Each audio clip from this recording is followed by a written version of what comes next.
മറുവശത്ത് അമേരിക്കൻ യുദ്ധവിമാനങ്ങൾ തീതുപ്പുമ്പോൾ ഇറാന്റെ ഭൂഗർഭ നിലവറകളിൽ നിന്ന് ലോകത്തിന് നേരെ ഉയരുന്നത് ഭീതി ഉണർത്തുന്ന പ്രതിരോധത്തിന്റെ മുഴക്കമാണ്. പതിനായിരക്കണക്കിന് വ്യോമാക്രമണങ്ങൾ നടത്തിയിട്ടും എന്തുകൊണ്ടാണ് ഇറാന്റെ ആയുധശേഖരത്തെ അമേരിക്കയ്ക്ക് തൊടാൻ പോലും സാധിക്കാത്തത്?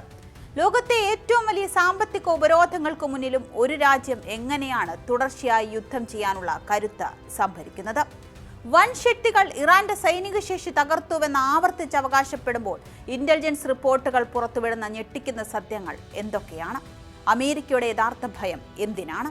അമേരിക്കയുമായുള്ള സംഘർഷം 136 ദിവസങ്ങൾ പിന്നിടുമ്പോഴും ഇറാനെ വീഴ്ത്താമെന്ന കണക്കുകൂട്ടലുകൾ പാളുകയാണ്.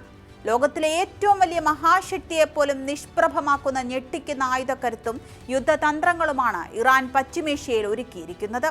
അമേരിക്കയെ യഥാർത്ഥത്തിൽ ഭയപ്പെടുത്തുന്ന ആ ആയുധ സമവാക്യത്തിന്റെ ആഴം വിശദമായി നോക്കാം. ഇറാൻ ഇന്ന് നേരിടുന്ന ഏറ്റവും വലിയ കരുത്ത് അവരുടെ പക്കലുള്ള മിസൈലുകളുടെയും ഡ്രോണുകളുടെയും എണ്ണമാണ്.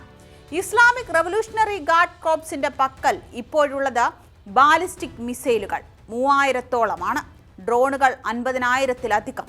ഇറാൻ തങ്ങളുടെ ആയുധ ശേഖരത്തിൽ നിന്ന് ഓരോ ദിവസവും ഒരു മിസൈലോ അല്ലെങ്കിൽ ഒരു ഡ്രോണോ വീതം മാത്രം വിക്ഷേപിക്കാൻ തീരുമാനിച്ചാൽ പോലും തുടർച്ചയായി അടുത്ത 8 വർഷത്തേക്ക് ഈ യുദ്ധം തളരാതെ മുന്നോട്ട് കൊണ്ടുപോകാൻ അവർക്ക് സാധിക്കും.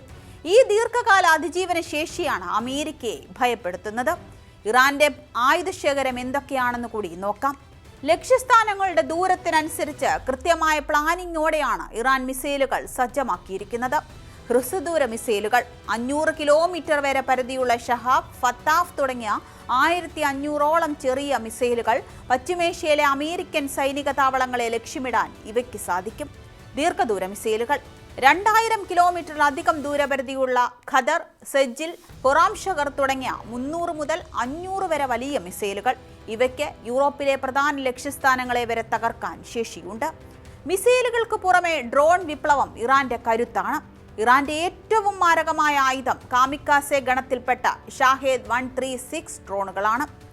കുറഞ്ഞ ചെലവ്, ഉയർന്ന നാശം. വെറും $20,000, ഏകദേശം 16 ലക്ഷം രൂപ മാത്രമാണ് ഒരു ഡ്രോണിന്റെ നിർമ്മാണ ചെലവ്.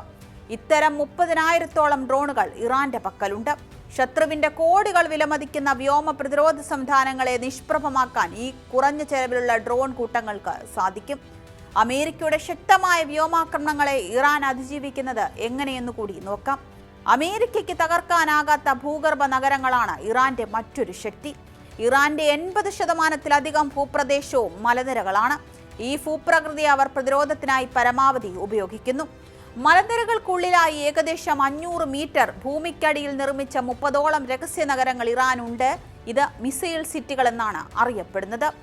റെയിൽവേ ശൃംഖലകൾ, ആയുധ നിർമ്മാണശാലകൾ, അത്യാധുനിക ആശുപത്രികൾ എന്നിവയെല്ലാം ഈ ഭൂഗർഭ കേന്ദ്രങ്ങളിൽ സജ്ജമാണ്. ആക്രമണങ്ങളിൽ ഇറാന്റെ 50%-ലധികം മിസൈൽ ലോഞ്ചറുകൾ തകർക്കപ്പെട്ടെങ്കിലും ഈ ഭൂഗർഭ അറകളിൽ ഒളിപ്പിച്ചിരിക്കുന്ന പ്രധാന ആയുധശേഖരത്തെ തൊടാൻ പോലും അമേരിക്കയ്ക്ക് സാധിച്ചിട്ടില്ല. അമേരിക്കയുടെ യഥാർത്ഥ ഭയം എന്തിനെയാണെന്ന് നോക്കാം. വൻ ശക്തിയായ അമേരിക്കയെ പ്രതിരോധിക്കാൻ ഇറാൻ പ്രയോഗിക്കുന്നത് 2 പ്രധാന തന്ത്രങ്ങളാണ്. അമേരിക്കയുമായി നേരിട്ടുള്ള ഒരു നേർക്കുനേർ യുദ്ധത്തിന് ഇറാൻ മുതിരുന്നില്ല. പകരം കുറഞ്ഞ ചെലവിലുള്ള മിസൈലുകളും ഡ്രോണുകളും ഉപയോഗിച്ച് ശത്രുവിന് വൻ സാമ്പത്തിക സൈനിക നഷ്ടം വരുത്തുക എന്നതാണ് അവരുടെ രീതി. ഇവിടെ രാജ്യം പിടിച്ചെടുക്കലല്ല, മറിച്ച് തങ്ങളുടെ പരമാധികാരം നിലനിർത്തി അതിജീവിക്കുക എന്നത് മാത്രമാണ് ഇറാന്റെ ലക്ഷ്യം. ലോകത്തെ ഏറ്റവും പ്രധാനപ്പെട്ട എണ്ണക്കടത്ത് പാതയായ ഹോർമുസ് കടലിടുക്കിലെ വ്യോമകടൽ പാതകൾ അടച്ചുപൂട്ടാൻ ഇറാന് നിഷ്പ്രയാസം സാധിക്കും. ഇത് സംഭവിച്ചാൽ ആഗോള ഇന്ധനവില കുതിച്ചുയരുകയും ലോക സമ്പദ് വ്യവസ്ഥ തന്നെ സ്തംഭിക്കുകയും ചെയ്യും.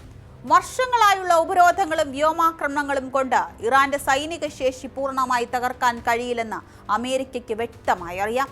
അത്യാധുനികമായ ഭൂഗർഭ മിസൈൽ നഗരങ്ങളും അടുത്ത 8 വർഷത്തേക്ക് യുദ്ധം ചെയ്യാനുള്ള ആയുധശേഖരവും കൈമുതലായുള്ള ഇറാൻ പശ്ചിമേഷ്യയിൽ അമേരിക്കൻ ആധിപത്യത്തിന് മുന്നിലുള്ള ഏറ്റവും വലിയ ചോദ്യചിഹ്നമായി തുടരുകയാണ്. അമേരിക്ക പരമ്പരാഗത യുദ്ധമുറകളിലൂടെ വിജയം കൊയ്യാൻ ശ്രമിക്കുമ്പോൾ ഇറാൻ ലക്ഷ്യമിടുന്നത് പ്രദേശങ്ങൾ പിടിച്ചെടുക്കാനല്ല, മറിച്ച് ശത്രുവിനെ സാമ്പത്തികമായും സൈനികമായും തളർത്തി അതിജീവിക്കുക എന്ന തന്ത്രമാണ്. ഈ അസിമെട്രിക് വാർഫെയർ പശ്ചിമേഷ്യയിൽ നിലനിൽക്കുന്നിടത്തോളം കാലം അമേരിക്കയ്ക്ക് ഇറാൻ ഒരു സമസ്യയായി തുടരുക തന്നെ ചെയ്യും.